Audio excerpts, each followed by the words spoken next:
14 বারের মতো জওহরলাল নেহরুর পরে। রাজধানীর বঙ্গবন্ধু এভিনিউতে একাদশ জাতীয় সংসদ নির্বাচন পরবর্তী সভায় যোগ দেন 14 দলের নেতারা। এতে অংশ নিয়ে দলের অন্যতম নেতা ও বাংলাদেশের ওয়ার্কার্স পার্টির সভাপতি রাশেদ খান মেনন বলেন, নির্বাচন বিরোধী পক্ষ আবারও নির্বাচনকে প্রশ্নবিদ্ধ করতে সংগঠিত হচ্ছে।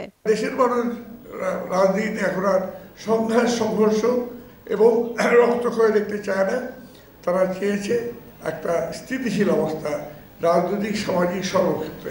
নির্বাচনে জঙ্গিবাদ মুক্ত, সন্ত্রাস মুক্ত ও উন্নয়নের পক্ষে জনগণ রায় দিয়েছে বলে মন্তব্য করেন জাসদের সভাপতি হাসানুল হক ইনু। জামাত সাম্প্রদায়িক জঙ্গিবাদী শক্তির সঙ্গে পার্টনারশিপ করে অশান্তির রাজনীতি চর্চা করেছে, সে বিএনপি জামাতের বর্জনের রায় দিয়েছে, প্রত্যাখ্যান করার রায় দিয়েছে।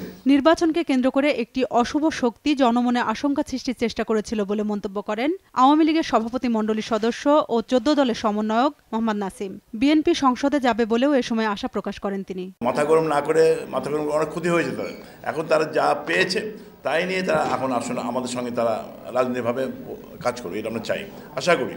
তাদের বলবো, অনুরোধ করবো তারা পার্লামেন্টে এসে শপথ গ্রহণ করবে এবং ইতিবাচক রাজনীতি রাখবে, ইতিবাচক ভূমিকা রাখবে পার্লামেন্টে। এই নির্বাচন সুষ্ঠু হয়েছে বলে দেশি বিদেশি স্বীকৃতি পেয়েছে বলেও মন্তব্য করেন মোহাম্মদ নাসিম। মাননীয় প্রধানমন্ত্রীর প্রতি আস্থা রেখেছে মানুষ। রোজিনা রুজি, সময় সংবাদ, ঢাকা।